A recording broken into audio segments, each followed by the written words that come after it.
Hello, everybody, and welcome to another edition of The Pause, reclaiming our time. Today, we are uptown in Harlem, USA, with the beautiful Michele Ware. She is the proprietor of the Hoodwinked escape room. We're about to have a great conversation today with Michele. Tell us a little bit about how this came to be, an escape room, So escape rooms are worldwide. It's turned into a global phenomenon, right? Right. And we're just a dot in the world, but it's Harlem nonetheless. I was like, you a splash in Harlem, girl. You might be a dot in the world, but we're doing Harlem. Big things. Exactly. And so my background is in finance and accounting.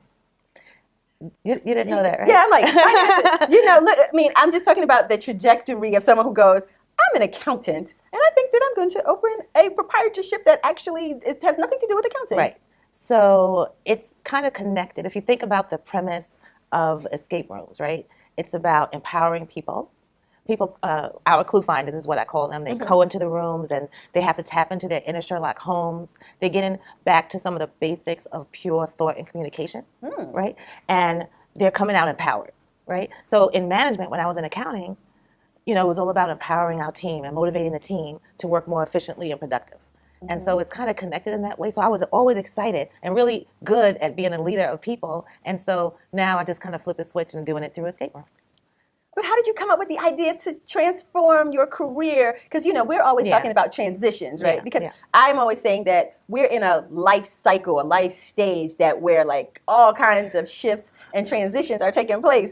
What brought you to an escape room? Obviously, if you decided, I am going to take my career to another level and then take the reins myself. I'm going to stop working for someone and create my own opportunity to work for myself. But how did you get to the escape room idea? I know that during that time in my career, I knew that there needed to be a change, right? And so about 4 months before making the decision to leave my job, I had taken my staff to an escape room, one of the few that was in New York at the time. And I said, after that time, I was like, wow, this is an amazing concept. And then I realized it's an emerging industry to the United States. But then I forgot about it, right? Because sometimes we have ideas. Yes. And they kind of come and they go. And they go, right. So one morning, I woke up and I thought that, I have to make some changes. My next job is going to be my retirement job, or I'm going to take that final risk, right? So during that state of when you first wake up and you're in that state of consciousness, up with an idea, right, and you're not fully awake, this conversation started. Okay. I said, I need to start making some moves now. And then don't think I'm crazy. First of all, if you're about to say that the Spirit was speaking to you, the Spirit was speaking to me. You know me, you are here on that. So the Spirit was not just speaking to me, giving me, empowering me, telling me how I can get through the obstacles I thought that I was going to be dealing with. So I was like, well, maybe now's the time to start that business I was thinking about. I'm like, I thought about every excuse. I said, my daughter's getting ready to go to college. Of course. In a couple months, how can I afford to go? I'm helping with, some things with my mom, and I have mortgages because I had some real estate investments.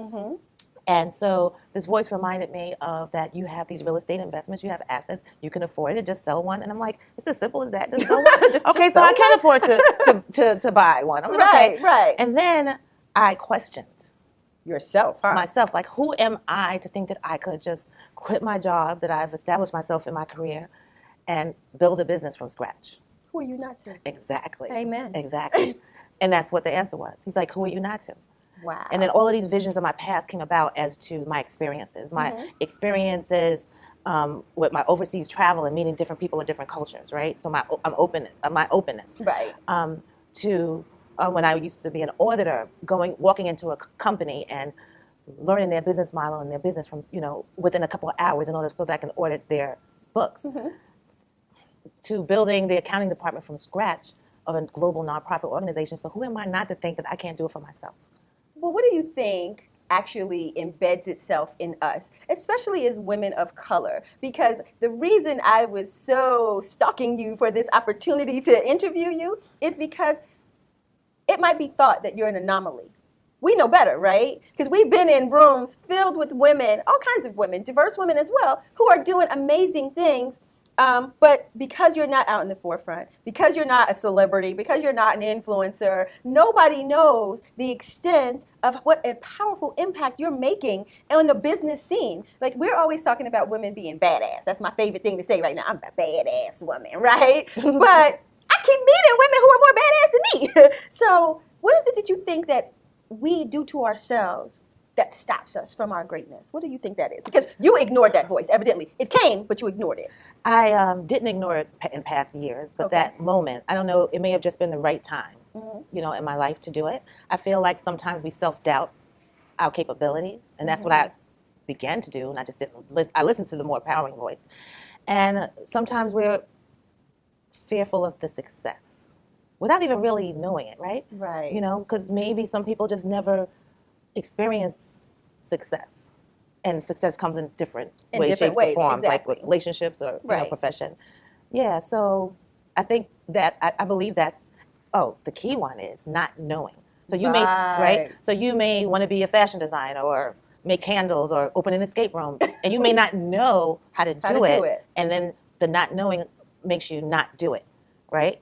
Right. But what I realize is that when you're in the right place, right time, doing the right thing, and you're passionate about it, all your footsteps are led for you. You are right? So if you free yourself, we're talking about freedom again. Free yourself, and allow just the universe to just lead you, and you are confident in what you want to do. Like, don't worry about not knowing.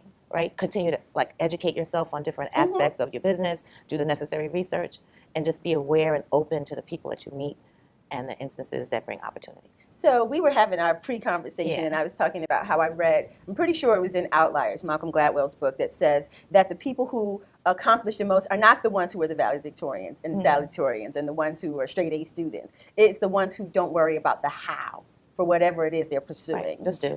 We often overthink things, right? And you talk yourself out of doing something that you're probably more than qualified to do because you didn't know how to do it, as opposed to taking a step forward. Right. And I understand that concept because for me, I believe that we often have to do stuff afraid. Right. Can I make a comment about that? Please do. So I feel like when I went to take that leap of faith, there was no fear. Wow. The moments that, cash flow was an issue, but there was no fear. The first, actually at the year anniversary of this business, right. My business went up into flames. There was a fire, right? Wow. But there was no fear. I don't know, right? I opened up in 2 months, I did what I had to do, but there was no fear. How did you get past that? Because there had to have been, so I have to believe that all of your experiences that you just listed before had to have come through that prepared you for this. And if you're saying, I got here, and by the time I made that decision, I was not fearful. Right, no. Did you ever feel like you needed to push through fear previously so that you can stand fearlessly now? I think not. And I say that, and if I have to look back of my upbringing, right. I think anything I wanted to try and do, my mother just kind of let me. There was some doubts. Okay. If I can relate that to fear, so having doubts. And I drew on other people's stories to get me through those doubtful periods. So some may call it fear. Okay. I call it doubt. Right? Can I really do this? Or this is becoming really hard. How can I get through this? Or would I be, make the money I want to make or impact the people? And I draw on someone. I'm not sure if I should mention the name, but I draw on someone that had a really celebrity that had a really rough time and was homeless at some point, and now he's like a mega millionaire. So what prompted what we're doing here today and the creation of the pause is the heat. Right. Now, I personally feel like when women of a certain age get to this certain age is when they are their most fearless and creative and badass, right? But the heat is real. Right. What about you? Is this your woman of a certain age time too? Yes, it is.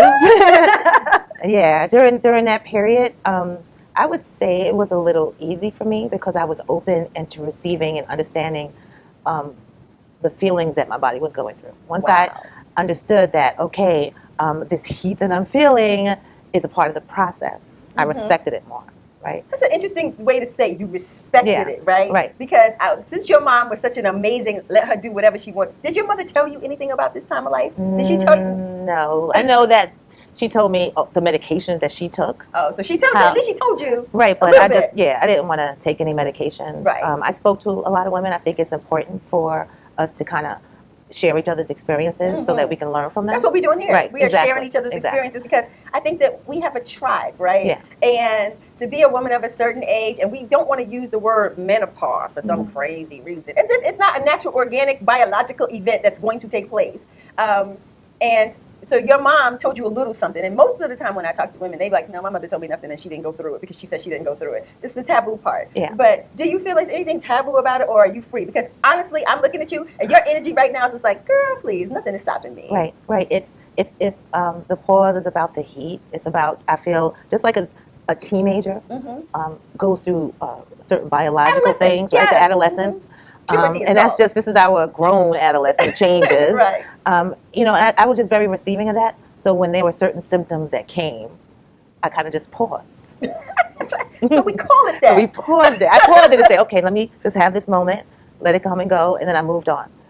And that's just was my take on it, because you can't fight against what's natural. You cannot, and we can't stop it. My mindset is that let's address it, because you can't fix it. And I didn't want to take medication because I didn't want to delay it, right? I wanted to, you said respect it. Right. I want to respect my body enough to allow it to do what it has to do, because this is how it's ordained to do these things. But I needed to make the misery manageable. Right, that is the misery. I like that. What we're doing here, the inspiring, I like the word empower, and I don't, because I personally feel like I don't need permission to do what it is I want to do. You're not empowering me. I've already have the power, but you can inspire me to use that power and to manifest it. So that's why I like that better. And this is our turn. I feel like it's our turn. It's your turn, right? So pause and embrace it. Love it.